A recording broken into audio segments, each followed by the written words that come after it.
ఆదిలాబాద్ వ్యవసాయ మార్కెట్ యార్డ్లో పత్తి రైతులు ఆందోళన బాటపట్టారు. సీసీఐ కాటన్ మిల్లర్స్ అసోసియేషన్ మధ్య కుదరని సయోధ్య కారణంగా మార్కెట్ యార్డ్లో పత్తి కొనుగోలుకు ఆటంకం కలిగించింది. అయితే దీంతో రైతులు ఆందోళన చెందుతున్నారు. ప్రైవేట్ వ్యాపారులు నిర్ణయించిన ధరకే పత్తిని అమ్ముకునే పరిస్థితి వచ్చిందంటున్న రైతులు వాపోతున్నారు. దాదాపు 2 గంటలకు పైగా రైతులు నిరసన వ్యక్తం చేశారు. అధికారుల నుంచి స్పందన లేకపోవడంతో పత్తి రైతులు ఆందోళన పడుతున్నారు. ఆదిలాబాద్ వ్యవసాయ మార్కెట్ యార్డ్లో పత్తి రైతుల ఆందోళనకు సంబంధించి మరింత సమాచారం మా ప్రతినిధి శ్రీనివాస్ అందిస్తారు.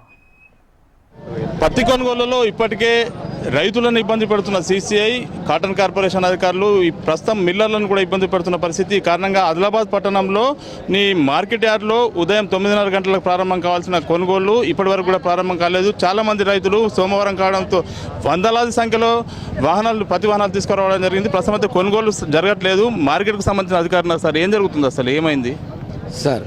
నిన్న ఈ సీసీఐ వాళ్ళు నిబంధనలు పెట్టారు సార్, L1, L2, L3.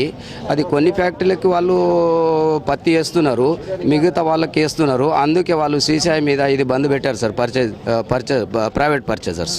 అంటే ఇప్పుడు లీజ్కు సంబంధించిన జిన్నింగ్ ఫ్యాక్టరీస్ ఉన్నాయి, అక్కడ కొనుగోలు జరగవు. అసలు ఏంది దీని ప్రాసెస్ ఎట్లా ఉంటుంది? ఆ ప్రాసెస్ వాళ్ళు 17 ఫ్యాక్టరీలు అగ్రిమెంట్ చేశారు, కానీ అది L1, L2, L3 వాళ్ళ సీసీఐ రూల్ కండిషన్స్ అట. దాని ప్రకారమే కొన్ని ఫ్యాక్టరీలకు పత్తి వేస్తున్నారు, వాళ్ళు మిగతా ఫ్యాక్టరీలకు వేస్తలేరు. అందుకే వాళ్ళు ఈరోజు బంద్ పెట్టారు. అంటే ఈరోజు కొనుగోలు సీసీఐకి సంబంధించిన కొనుగోలు ఉంటుందా ఉండదా? సీసీఐకు సంబంధించి ఒక మన మార్కెట్ ఫ్యాక్టరీ ఒకటే ఉంది. వాళ్ళు ఒక 50 బండ్ల వరకు నేను తీసుకోవచ్చు అని సిపిఓ గారు ఇప్పుడే చెప్పారు, కానీ మిగతా బండ్లు ఎటు పోవాలి? చాలా మంది రైతులు ఈ సమాచారం తెలియక చాలా మంది రైతులు తీసుకొచ్చిన పత్తి, దీన్ని ఎట్లా చూస్తారు మరి వాళ్ళ? సార్, మాకు మార్కెటింగ్ డిపార్ట్మెంట్కి అయితే ఏం సమాచారం రాలేదు. మేము యథావిధిగా మార్కెట్ చాలునే ఉంటుంది, వాళ్ళ తరఫు నుంచి బంద్ ఉంది సార్. ఇప్పటికే సీసీఐకి సంబంధించిన అనేక ఇబ్బందులు రైతులను గురిచేస్తున్న పరిస్థితి. తేమ శాతం పేరట ధరల్లో కోతలు విధిస్తున్నారు. ఎట్లా ఇవాళ సీసీఐ ఉండదంట, ఏమంటారు మరి?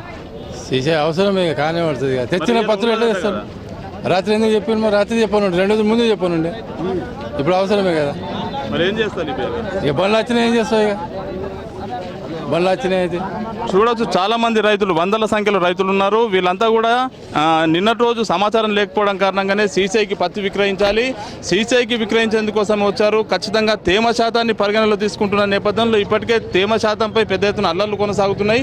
ప్రైవేట్ వ్యాపారులు 6,500 వరకే ధరలు చెల్లించి కొనుగోలు చేస్తున్నారు. కుంటల్కు 1000 రూపాయల మేర తక్కువ ధరతో కొనుగోలు చేస్తున్నారని ఇప్పటికే అనేకంగా రైతులు ఆందోళన చెందుతున్న నేపథ్యంలో ప్రస్తుతం సీసీఐపై కాటన్ కార్పొరేషన్పై భరోసాతో తాము తేమ శాతాన్ని పత్తిని ఎండబెట్టుకొని తీసుకొచ్చాము, ఈరోజు మార్కెట్లో కొనుగోలు జరగవని తెలిసి తాము ఇబ్బంది పడుతున్న పరిస్థితి ఉంది. ఖచ్చితంగా ప్రభుత్వం స్పందించాలి, సీసీఐ మద్దతు ధరతో ఈరోజు కొనుగోలు జరిపించాలని చెప్పి రైతులు డిమాండ్ చేస్తున్న పరిస్థితి. కనపర్సన్ శ్రీనివాస్, HNTV, ఆదిలాబాద్.